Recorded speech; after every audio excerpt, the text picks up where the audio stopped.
1년이 며칠입니까? 365일.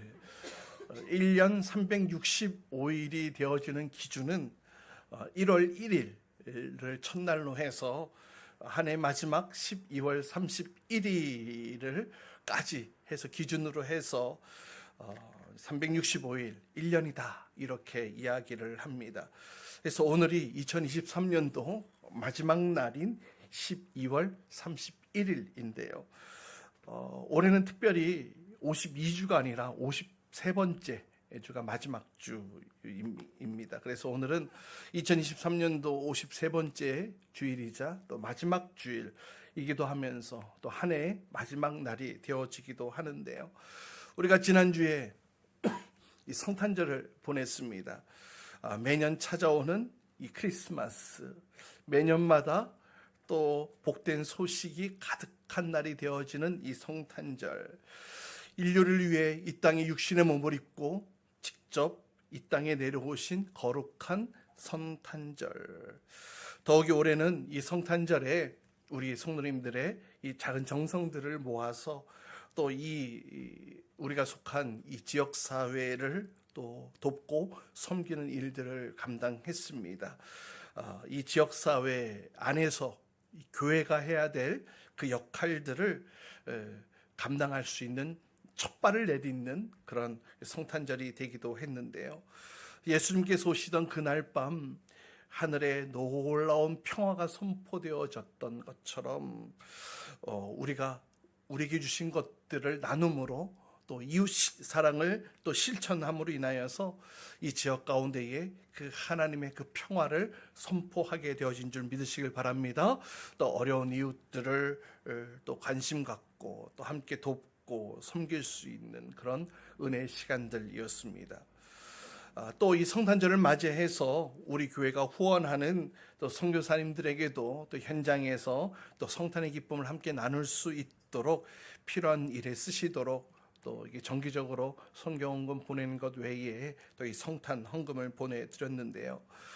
우리 교회가 이렇게 매년 선교의 지경을 조금씩 넓혀가면서 올해까지는 두 분의 선교사님과 또 한 개의 선교 기관을 작게나마 후원을 하고 있습니다.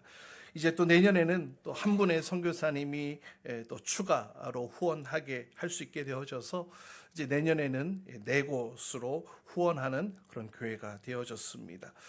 비록 큰 금액은 아니지만 그럼에도 이렇게 할 수 있는 것이 큰 감사인 줄 믿습니다.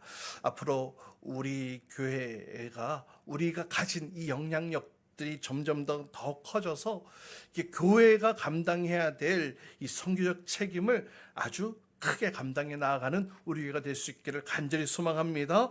또 교회가 가져야 할 이 대사회적 이 책임을 무시하거나 방관하지 않고 이 사회적 책임을 잘 감당해 나아가는 교회가 될 수 있기를 간절히 소망합니다. 아멘.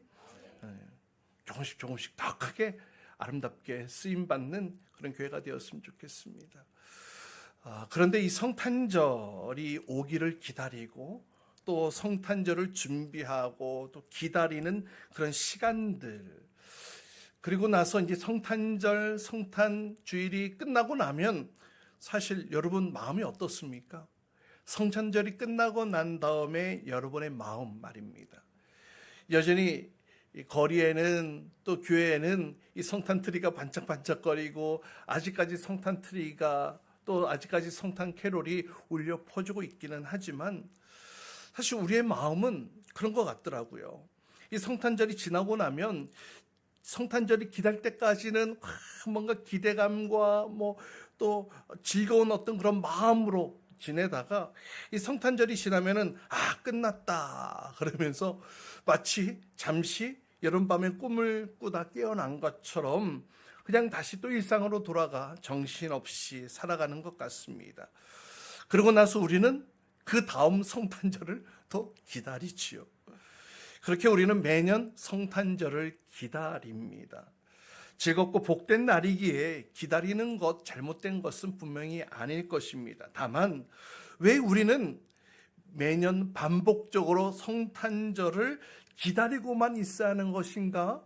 한번 이 질문을 던져보고 싶습니다. 왜 우리는 매년 성탄절이 끝나면 그 다음 성탄절을 또 기다려야만 하는가? 제가 무슨 말씀을 드리냐면요, 시간의 흐름상 기다렸으면 만나는 날이 있겠죠. 만났으면 그 다음에 또 기다려요? 아니죠. 만났으면 만난 이후에 이야기들이 전개되어야 되는 것 아니겠습니까? 근데 오늘날 우리는 성탄절을 준비하고 기다리고 만났어요. 만난 다음에 만난 이후의 스토리가 펼쳐지기보다는 그냥 또 기다리는 일들만 반복되어지는 그런 성탄절은 아닌가, 지금 이 말씀을 드리는 거예요. 그래서 그런 의미에서 오늘은 성탄절이 지나고 처음 맞이하는 주일이다, 이렇게 표현할 수도 있을 것입니다. 예수 그리스도께서 이 땅 가운데 평화를 선포하시면서 내려오신 성탄절이 지나고 난 첫 주일, 우리는 다음 성탄절을 기다리는 첫 주일이 아니라 예수님께서 이 땅에 오신 그것을 경험하고 만난 이후에 첫 주일을 맞이하고 있는 것입니다. 특별히 오늘 본문에 예수님께서 이 땅에 오신 이후의 사건을 오늘 본문으로 삼았는데요. 오늘 이 땅에 오신 아기 예수님을 만난 사람들의 이야기들이 등장하고 있는 것을 보게 됩니다. 오늘 이 말씀을 통하여서 예수 그리스도와 함께 올 한 해를 또 잘 마무리하게 되어지고 또 새로운 마음으로 새해를 맞이하는 복된 시간 될 수 있기를 주님의 이름으로 축복합니다.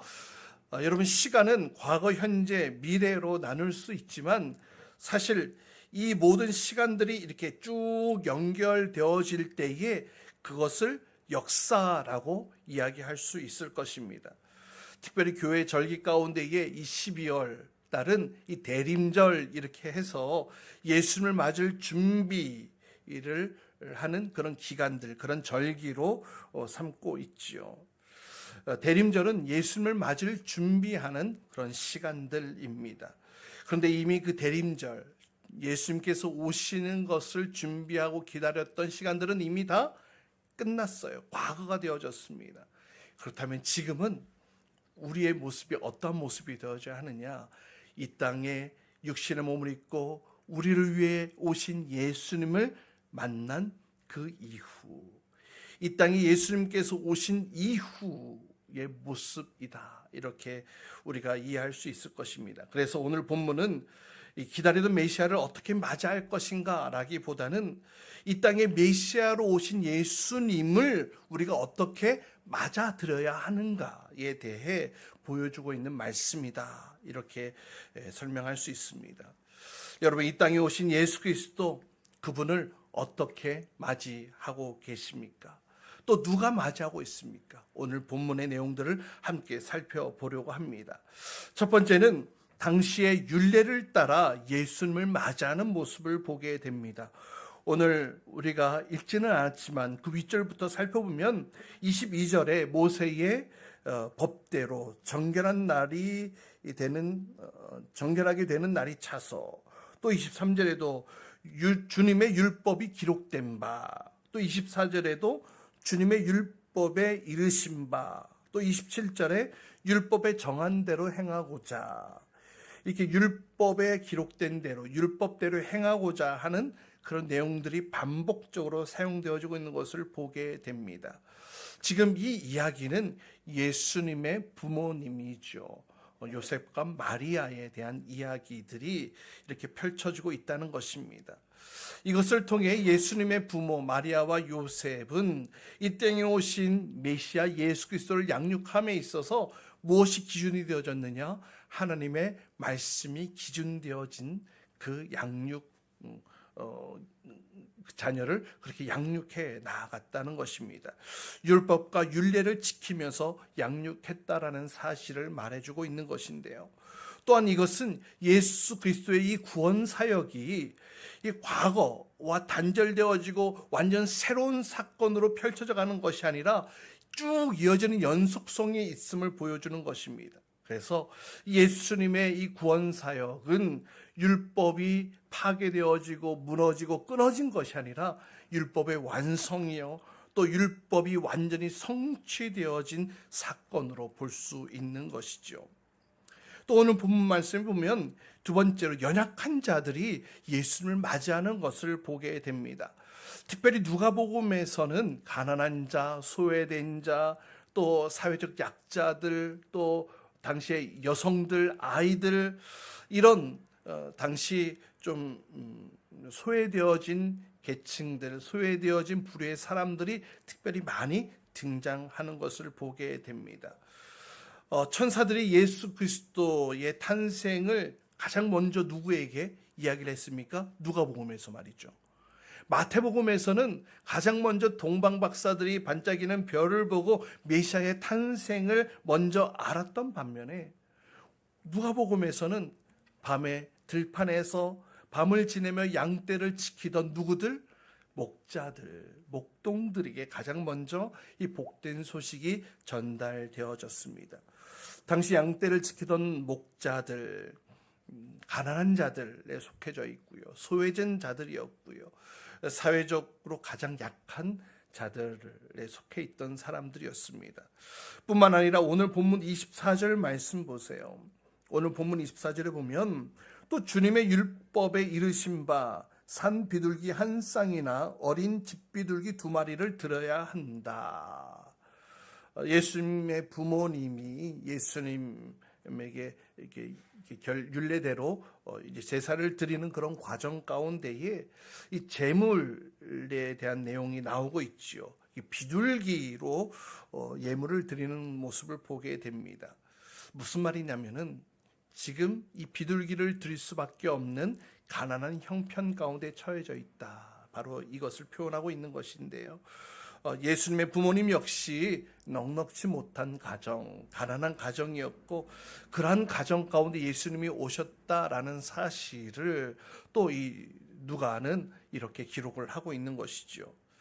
레위기 12장에 보면 제물에 관한 규정들이 나타나고 있는데요. 보통은 이 양 한 마리를 바쳐서 제사를 드리는데 근데 양을 살 만한 준비할 만한 그런 형편이 되지 않는 자들을 위해서 이 레위기 22장에 보면 이 산비둘기, 집비둘기 이 2마리를 들여서 이 제사를 드릴 수 있도록 이 산비둘기, 집비둘기는 구매를 할 수도 있겠지만 또 밖에 나가서 직접 또 잡을 수도 있는 동물들이었기 때문에 넉넉지 못한 자들이 제사를 드리는데 필요한 예물을 이렇게 준비했던 것이죠. 그렇게 요셉과 마리아가 넉넉지 못한 형편임을 보여주고 있습니다. 그러나 오늘날 교회들을 보십시오. 세상과 동일하게 힘 있는 자들, 권세 있는 자들, 돈 있는 사람들, 부유한 사람들을 선호합니다. 그러나 예수님께서는 이처럼 힘 있고 가진 자들보다 연약한 자들을 먼저 찾아가 주셨고 나약한 자들을 먼저 만나 주셨고 또 그들을 손을 잡아 주셨던 것들을 보게 되어집니다. 그래서 수많은 연약한 자들이 더욱 주님을 환영하고 있는 모습들이 이 누가복음에는 쭉 펼쳐지고 있는 것을 보게 됩니다. 또 세 번째로 남자 예언자, 여자 예언자가 축복하며 감사함으로 예수님을 맞이하는 모습이 등장합니다. 먼저 시므온이라는 사람이 등장하지요. 오늘 본문 25절로 26절 말씀 우리 같이 함께 읽어보도록 할까요? 함께 읽습니다. 시작. 그런데 마침 예루살렘에 시므온이라는 사람이 있었는데 그 사람은 위롭고 경건한 사람이므로 이스라엘이 발을 위로 또 성령이 그에게 임하여 계셨다.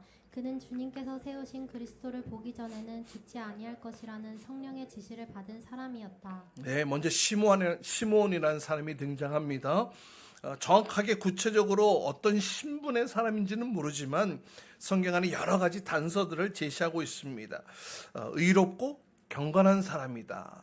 그리고 또 이스라엘이 받을 위로를 기다리고 있었던 사람이고 성령이 임한 사람, 또 성령의 지시를 받는 사람 이렇게 표현을 하고 있죠. 그래서 이런 단서들을 통하여서 성령 가운데 성령의 지시를 받는 사람, 예언자 중에 한 사람이겠구나라고 추측을 해볼 수 있을 것입니다.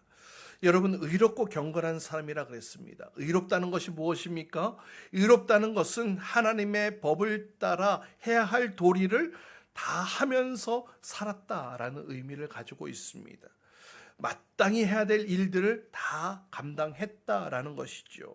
즉 하나님의 공의와 또 하나님의 사랑을 실천하는 삶을 살았던 사람이었습니다. 그러나 당시 이 예루살렘은, 이 유대 땅은 어떠한 상황이었습니까? 이 로마의 압제를 받고 있는 상황이어서 모두 다 힘들고 어려운 상황이었습니다. 또 서로를 신뢰하지 못하고 믿지 못하는 그런 상황들이었습니다. 그래서 이 유대 땅 안에는 이 로마의 압제로 인하여서 이웃들을 향한 사랑이 다 식어버린 상황이었고요. 또 어떻게 하면은 남들을 등쳐먹어서 내가 좀 잘 살 수 있을까? 이런 도적질과 이 부정부패가 만연했던 그런 시기였습니다. 이런 상황 속에 시므온은 이웃사랑 또 이웃에게 의의를 실천했던 인물로 등장하고 있는 것을 보게 됩니다. 또 시므온이 경건하다 그랬습니다. 이 경건하다는 것은 무슨 말입니까? 이 하나님에 대하여 주의하고 또 신중하고 두려워하다라는 그런 의미입니다. 그러니까 시므온은 율법과 하나님의 뜻 가운데에 그 명령을 지키며 살아가기 위하여서 주의하면서 삶을 스스로 다스렸다라는 것입니다. 하나님의 법을 지키는 삶, 그것이 곧 경건한 삶이기 때문입니다. 시므온 당시 이스라엘 땅은 어떤 상황이었습니까? 이 구약의 마지막 선지자 말라기 선지자 이후 400년이 넘는 기간 동안 하나님의 계시도 없었고 선지자도 없었던 이 신구약 중간기 암흑의 시대 상황이었습니다. 그 결과 종교 지도자들마저도 율법을 자신의 마음대로 해석함으로 인하여서 온전히 하나님으로 섬기지 못하고 불경건한 사람으로 모습으로 타락했던 시기가 바로 이 시기였잖아요. 그런데 하나님께서 이 시므온에게 성령이 임하게 하셨고 또 하나님의 뜻을 알게 하셨던 것들을 보게 되어집니다. 또한 시므온은 이스라엘에 받을 위로를 기다리는 자라고 설명하고 있습니다. 이사야 25장 9절에 있는 말씀과 같이 이제 앞으로 메시아가 오셔서 이스라엘을 회복시키시고 또 영화롭게 만들 그 날을 기다렸다라는 것입니다. 무슨 말이냐면 하나님의 약속을 믿고 기다렸다는 것입니다. 당시 400년 동안 선지자도 없고 계시도 없었던 결과 유대인들은 오실이라고 예언했던 그 메시아가 이제는 안 오는가 보다, 이제 기대를 저버리고 그냥 새 속에 물들어서 그렇게 살았던 그런 시기였거든요. 어떤 이들은 또 무력으로 이스라엘을 내가 힘으로 회복해야 되겠어 라고 로마의 칼을 들고 대항했던 그런 사람들도 있었습니다. 하지만 시므온은 지금 상황이 어떠한 상황으로 돌아가고 있는지 전혀 상관하지 않고 끝까지 그 말씀을 붙들며 살아갔다라는 것입니다. 하나님의 약속을 끝까지 굳게 믿고 기다렸고 그리고 기도했습니다. 이렇게 메시아에 대한 확신과 소망으로 인하여서 시므온은 결국 그 소망을 이루게 되어졌다는 것입니다. 이 땅에 메시아로 오신 그 아기 예수님을 품에 안는 영광을 경험케 되어지고 또 감사함으로 아기 예수님을 맞이하게 되어집니다. 어떻게 축복하고 노래합니까? 오늘 본문 30절 32절 말씀 보면 내 눈이 주님의 구원을 보았습니다. 이는 이방 사람들에게는 계시하는 빛이요 주님의 백성 이스라엘에게는 영광입니다. 시므온은 자신이 구원을 보았다고 얘기를 하는 거예요. 지금 시므온이 바라보고 있는 대상은 누굽니까? 예수님이죠. 아기 예수님인데 아기 예수님을 바라보는 그 순간 구원을 바라보았다라고 선포하고 있습니다. 다시 말해서 예수님 그분이 바로 구원이심을 선포하고 있는 것입니다. 또 이방 사람들에게는 계시하는 빛이라고 또 이스라엘 백성들에게는 영광이라고 노래하는데요. 이스라엘 백성과 또 이 이방 세계 모든 이들에게 다시 말해 예수 그리스도가 온 세계 만방의 구원자가 되신다라는 그 사실을 지금 선포하고 있는 것입니다. 이렇게 시므온은 예수 그리스도를 안고 그분을 바라보면서 온 세계와 열방 가운데 구원하실 그 주님의 이름을 찬송하게 되어집니다. 그리고 또 한 사람이 등장합니다. 36절, 37절 말씀 또 함께 읽도록 합니다. 함께 읽습니다. 시작. 아셀 지파에 속하는 바누엘의 딸로 안나라는 예언자가 있었는데 나이가 많았다. 그는 처녀 시절을 끝내고 7해를 남편과 함께 살고 과부가 되어서 84살이 되도록 성전을 떠나지 않고 밤낮으로 금식과 기도로 하나님을 섬겨왔다. 예, 나이가 많은 안나라고 하는 여성 예언자입니다. 근데 이 사람의 인생을 보십시오. 아주 구체적으로 설명을 하고 있는데 결혼한 지 7년 만에 남편과 사별하게 되어지고 그 후로 84살, 84살이 되도록 성전을 떠나지 않고 밤낮 금식하고 기도하며 하나님을 섬겨왔던 사람으로 소개하고 있습니다. 비교적 일찍 남편을 여의고 과부로 살았죠. 당시 사회에서 이 과부는 무시당하는 대상이었습니다. 사회에서는 무시당하는 대상이었지만 그럼에도 불구하고 성전 안에서는 차별 없이 금식하며 기도하며 사역을 해왔던 이 여예언자 안나. 그래서 38절 말씀 보세요. 바로 이때에 그가 다가서서 하나님께 감사를 드리고 예루살렘의 구원을 기다리는 모든 사람에게 이 아기에 대하여 말하였다. 예수를 만나는 순간 알았습니다. 그가 누구인지를 알았어요. 그래서 구원을 기다리는 이 땅의 백성들에게 이 아기 예수님에 대해서 말하였다라고 성경 기록하고 있습니다. 여러분 누가복음에 또 나타나는 몇 가지 특징 가운데 또 하나는 이 남자가 이야기되어졌으면은 여자가 소개되어지는, 당시에 사회적 약자였고 무시의 대상이었던 이 여성들을 꼭 등장시키는 것들을 보게 되는데요. 예를 들어서 임신에 관한 사실을 알려주는 이 수태고지 사건만 해도 이 침례 요한에 대해서는 남자인 사가랴에게 알려주시죠.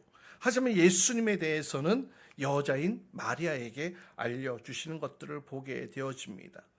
이 여성에게 구원의 메시지가 선포되어지는 것, 여성에게 그것도 사회적으로는 아직 결혼하지 못한 여자가 임신했다고 하는 이런 상황 속에서 그들에게 하나님의 구원의 메시지가 선포되어진다?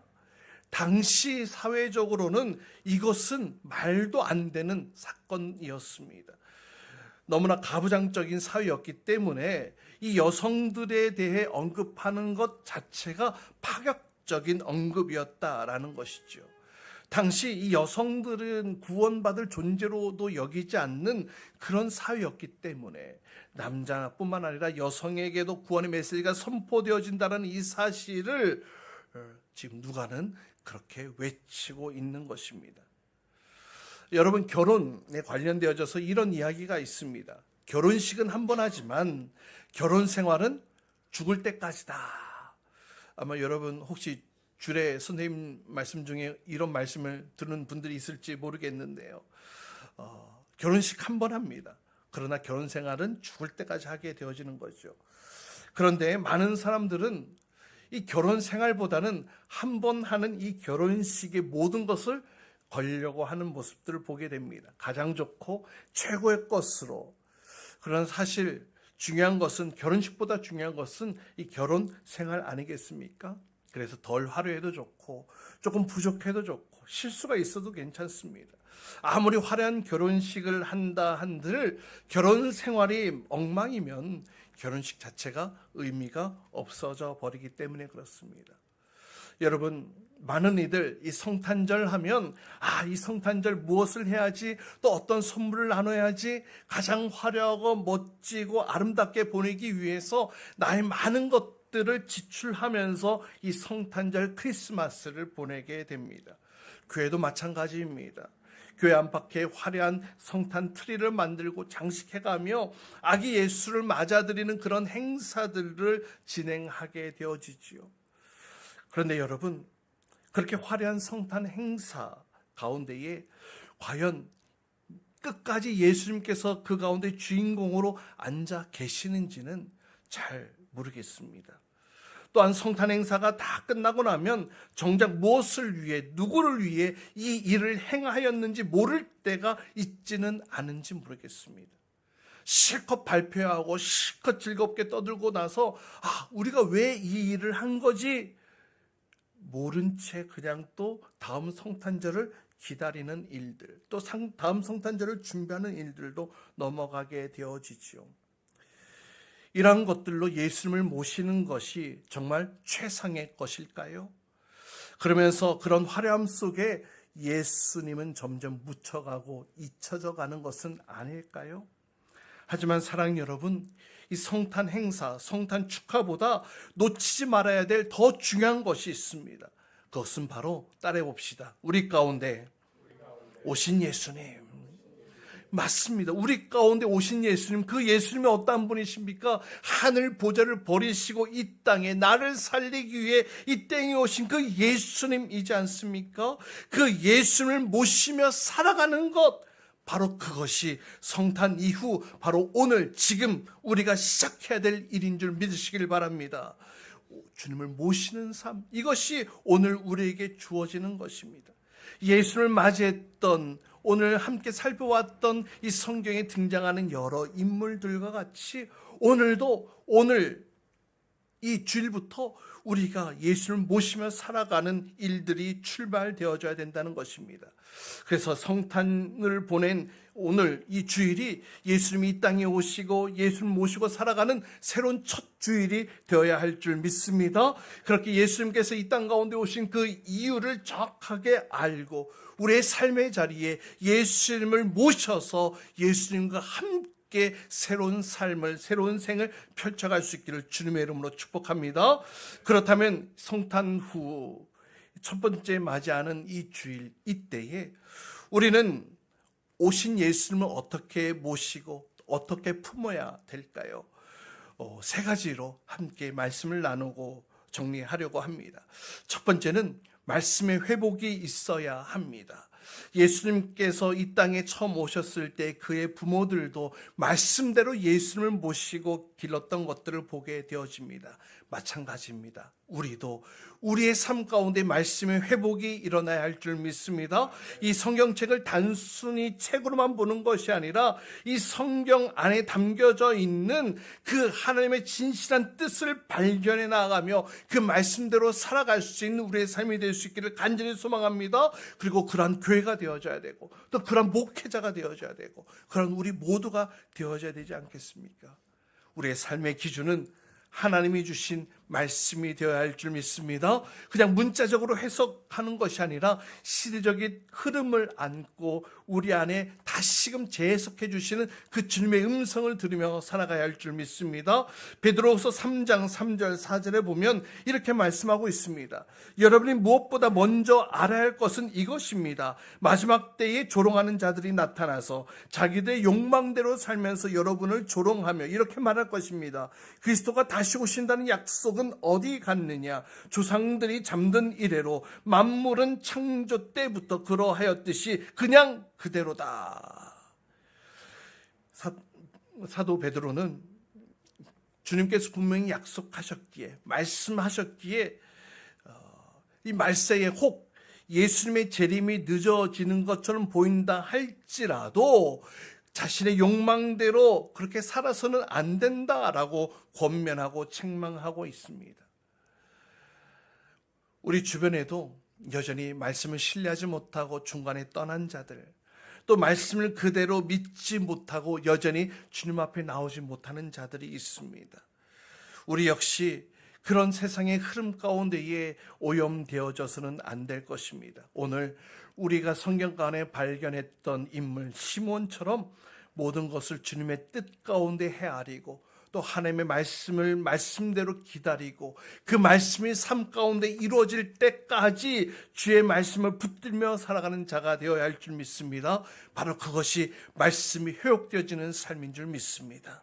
두 번째는 연약한 자를 돌봐야 합니다.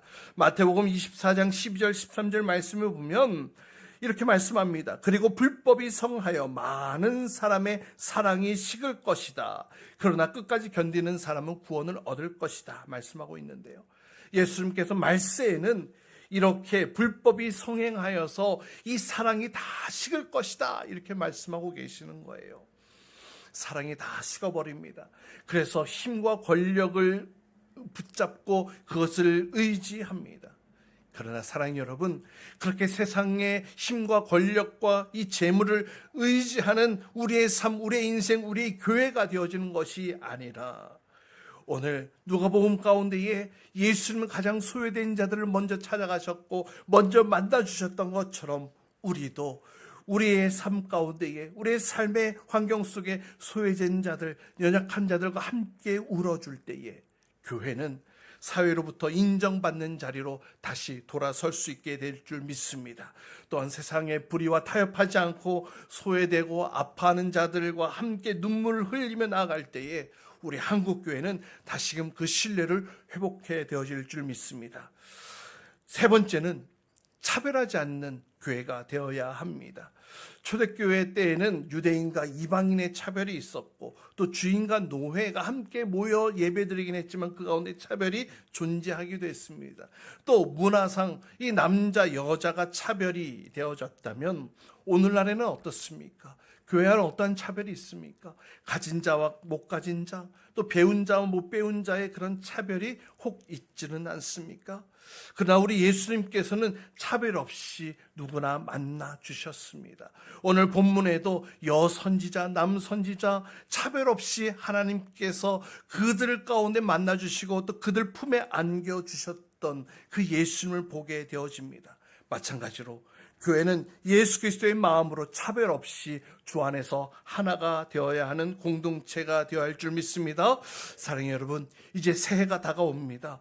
우리가 이 세상 가운데 거하면서 우리를 무너뜨리는 이 사단의 유혹이 얼마나 거센지 몰라요. 그러나 여러분 기억하십시오.